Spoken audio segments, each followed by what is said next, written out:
Hi everyone. I want to wish you all a happy Victoria Day weekend. What a blessing to feel the air start to soften and the leaves start to emerge from the trees. In our first reading for today, it's from the book of Acts, and we hear how Paul got up and stood in front of the people in Athens. And he said, "The God who made the world and everything in it, he who is Lord of heaven and earth, does not live in shrines made by human hands." Well, now for people who were bringing their offerings and used to coming and giving those offerings to various gods at shrines throughout the country, well, these were certainly bold words. Paul had the courage to stand up and speak an important truth to the people of his day, one that many of them were ready to hear. But for us today, it's not always so easy to muster up the courage to speak. I don't know about you, but for me, even before the pandemic, it felt as though the church was being challenged from many different directions. For starters, there are all the various consumer and entertainment activities that contend for our worship time. One of the hazards of living in a wealthy society is that rather than taking time to reflect upon our relationship with God and others, we're being told that it's more important to be busy consuming or to be busy being entertained. But there are lots of other things that make it tough for us as well. The strong rise of fundamentalism in the US over the past few years has meant that it tends to get an awful lot of attention. People who have rarely been to church can actually think that a fundamentalist stance is the norm for a Christian church, and that's really sad. As a result, many out there seem to think that going to church in the 21st century can mean that you have to leave your brain at the door. Well, that's not the case. But then, of course, there's the media, who love to jump in and find a juicy religion story that will help them sell copies. Just like clockwork, every Christmas and Easter there are big headlines on the front of magazines challenging one thing or another. Of course, all of this without ever really talking about the spiritual growth opportunities, or the social justice work that's being done, or the other caring ministries that our faith communities engage in day by day and year by year. No, it's not easy being Christian these days. For years now, those who do want to attend regular worship, they have to deal with shopping and sports and social events and work schedules on Sundays. There's no official downtime anymore. Our families are so often forced to choose between nurturing their relationship with God or keeping up with the endless demands of our "you can have it all, you can do it all" treadmill society. Is that what people really need? Is that what we're made for? To be on a treadmill? To do more things and accomplish more tasks? And to do them with greater and greater productivity? Is this the reason why we're here on earth? Is there really any meaning in all that? Can we really feel truly connected with other people when we're on this treadmill? Up until now, it's felt as though there was no way that this treadmill was ever going to stop. It was a treadmill with an enormous flywheel that created so much momentum that nothing could stop it. Nothing. Or so it seemed. But then the virus pandemic arrived. For a moment, think back to a year ago. If someone were to say to you that something was going to happen that would bring the entire world to a grinding halt for months, would you have been able to believe them? Could you have imagined that all business conferences, all travel, theaters, concerts, sporting events, and other public gatherings would be banned for a year? For most of us, it would be beyond our imagination. But it's not beyond our imagination now. We don't have to imagine it. We're living it. An invisible and deadly virus used our own technology against us.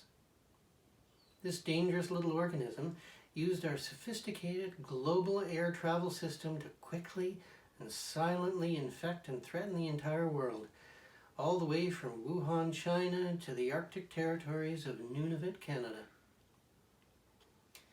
This pandemic has been horrible in so many ways. Hundreds of thousands of people have died, our financial system has been crippled, and many are feeling lonely and isolated and depressed. But those of us who have made it this far are beginning to learn from this experience.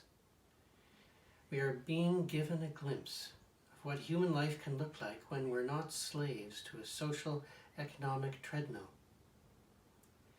We're being given a glimpse of the degree to which our human ways affect the life of other animals on Earth. We're being given a glimpse of the degree to which, through our overactivity, our souls have become parched and depleted. Pause. And there's something else that's happening. People are beginning to realize that a busy life is not necessarily a meaningful life. Although many have lost the language to talk about it, people in our society long for a meaningful relationship with the Eternal One, the source and creator of this wonderful and mysterious universe. They long for it more than they know. This longing comes from the simple fact that having it all on this treadmill is not the same as having abundant life. Corporate spin masters tell us that we live in an age where we can have it all. But Jesus, on the other hand, came so that we could experience abundant life. And there's a big difference. This abundant life is all about experiencing love and belonging, health and laughter, peace and joy. All the things that come to our body, mind, and soul when we're in a meaningful relationship with God, creation, and other people.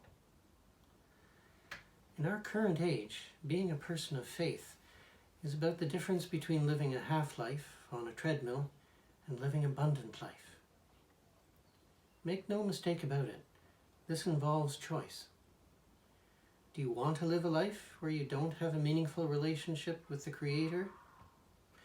Do you want to live a life where you don't have a meaningful relationship with the creation that's all around you? A life where you don't have a meaningful relationship with the people in your community? Well, if that's okay with you, then just stay on the treadmill. But it's good for you to know that there's a choice here. Living abundant life is about making a choice. It's about choosing to place your life in the midst of a beautiful and powerful story. It's a beautiful gift that's been given to us by God. In that precious story, we were given a glimpse of an eternal and mysterious truth. We are all part of God's beautiful creation, and we can be drawn into a closer relationship with our Creator. Being Christian is about choosing to enter into a wonderful river made up of abundant and life-giving water. It is about letting your life and your choices be surrounded and informed by prayer and compassionate action toward others, both people and our fellow creatures. To pray is to have an intentional and conscious relationship with the one who has made you, the one who has formed you in your own mother's womb, the one who calls you by name.